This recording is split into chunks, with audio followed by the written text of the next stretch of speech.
Que le Seigneur vous bénisse. Je me nomme le prophète Israël Mouchemouni. Je vais parler sur les clés du mariage. Pourquoi le mariage? Le mariage est une institution divine. Ce n'était pas le choix de l'homme, c'était le choix de Dieu. C'est Dieu qui a dit qu'il n'est pas bon que l'homme soit seul et je lui ferai un être semblable. Donc vous allez voir par là que ce n'était pas le souhait de l'homme, mais c'était le souhait de Dieu pour faire à l'homme un être semblable, que c'est lui qui va l'accompagner durant sa vie sur le jardin d'Éden. Et par là, vous allez voir lorsque le Seigneur a créé la femme et il a mené la femme vers l'homme. C'est l'homme qui dira, voici cette fois-ci qu'on appellera femme parce qu'elle a été tirée de mes côtes. Donc par là, nous allons voir que la femme, c'est une révélation. Personne n'avait dit à Adam que celle-ci, c'est la femme. Mais lorsque Adam a vu sa femme, elle a compris directement que c'était celle qui a été tirée de ses côtes. Et la Bible déclare, c'est lui qui trouve une femme trouve le bonheur, pas celui qui trouve une fille, mais celui qui trouve une femme. Mais lelo na kati sa vie la kishasa toyo kadajo ezolo mama mingi moi si nenzoto que personne ne te trompe ma sœur. La femme ce n'est pas le corps, la femme c'est la sagesse, la femme c'est l'intelligence, la femme c'est la douceur, la femme c'est l'intégrité de son relation amoureuse avec son mari. La femme, c'est quelqu'un qui bâtit son foyer. Parce qu'on ne dit pas que l'homme sage bâtit sa maison. Non, on dit la femme sage bâtit sa maison. Le corps n'a rien à voir avec ton mariage. C'est parce que là, vous allez voir la plupart des femmes qui sont belles ne sont pas assises dans les mariages parce qu'ils croient à leur beauté. Ils s'attachent à leur beauté. Or que les beautés physiques n'ont rien à voir avec les stabilités dans les mariages. Et Dieu qui est le créateur du mariage n'est pas dit que la beauté qui fait asseoir les mariages, mais Dieu a dit que la femme sage bâtit sa maison. Et tu dois te préserver, tu dois conserver ta vie, tu dois conserver ta dignité féminine, afin que tu sois une mère exemplaire. Je ne parle pas seulement aux femmes, je vais parler aussi aux hommes, parce que chacun a sa part de responsabilité. Aujourd'hui, nous allons voir que les gens se marient. À un moment, il y a eu des divorces. Mais à un moment, vous allez le voir. Ils étaient dans la joie, ils marchaient ensemble, ils portaient même les mêmes vêtements, mais à un moment, ils se regardent même pas, ils se parlent même pas. Quelles sont les choses qui amènent les divorces? Les choses qui amènent les divorces, premièrement, c'est le manque de dialogue.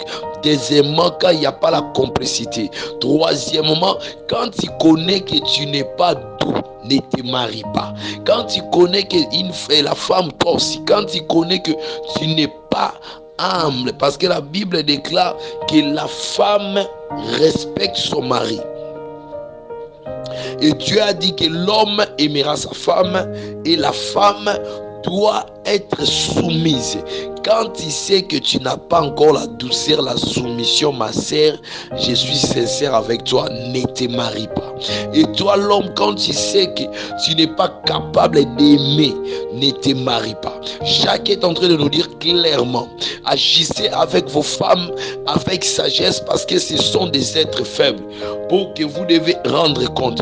Et toute personne qui se marie par rapport à l'état de sa famille, il ne s'est pas encore marié. Parce que la Bible nous dit ceci, l'homme quittera son père et sa mère s'attachera à sa femme et les deux deviendront une seule chair. Les mariages, c'est toute une entreprise. Les mariages, c'est la part des responsabilités. Toi, papa, tu ne peux pas avoir 5 costumes et que ta femme n'a pas de vêtements, c'est un péché. La Bible déclare, celui qui ne prend pas soin de sa maison est plus qu'un infidèle. Et on ne se marie pas pour divorcer, on se marie pour rester marié et pour demeurer marié pour toujours. Parce que quand vous partez à l'église et que vous avez brisé les liens du mariage, sachez-le, vos prières ne seront pas exaucées. Parce que l'auteur du mariage, c'est Dieu. Ce n'est pas les hommes qui ont uni les hommes, c'est Dieu lui-même qui a uni les hommes depuis le jardin d'Éden.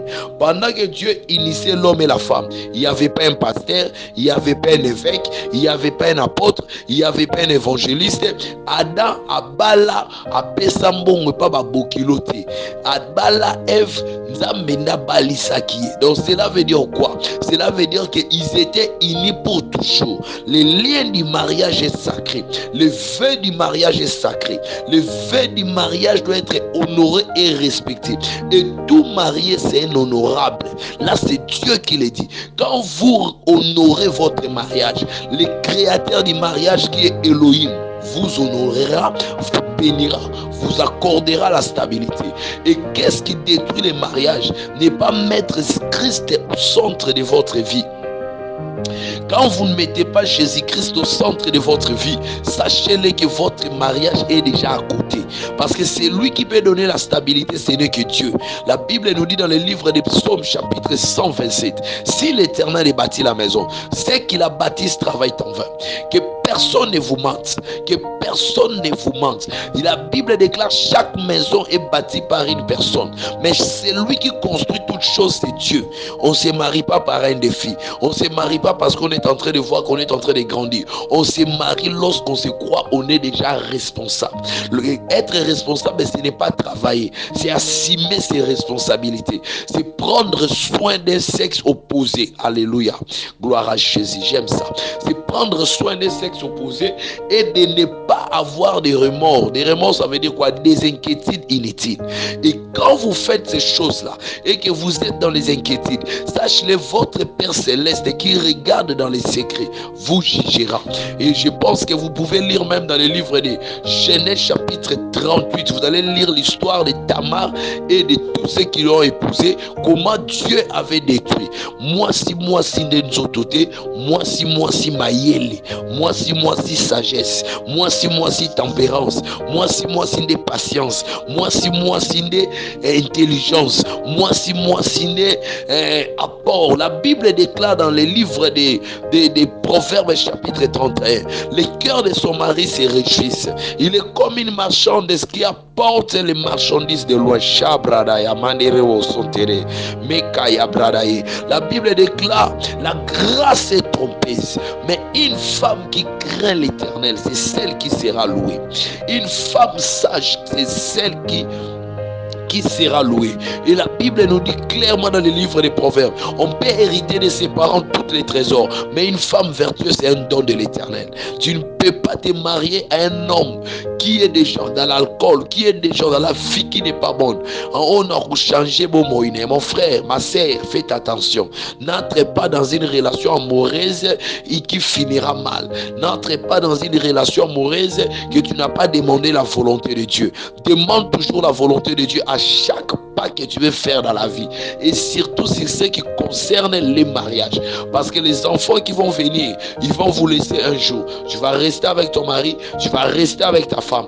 Tu es censé de faire un choix selon la volonté de Dieu, non par rapport aux intérêts, parce qu'aujourd'hui nous voyons, les gens ne se marient pas par amour, mais les gens se marient par titre académique, les gens se marient par des titres que son mari travaille à une entreprise qu'on lui paye bien. Tout ça c'est rien. Un événement peut se produire et son mari quitter le travail. Est-ce que si cet amour était relié par les intérêts matériels, est-ce que ça peut subsister? Je vais te dire une chose. La Bible déclare: en vain lèverez-vous tôt et coucherez-vous tard et mangerez-vous le pain de douleur. Mais Dieu donne autant à ses bien-aimés pendant leur sommeil. Je martèle sur ces choses.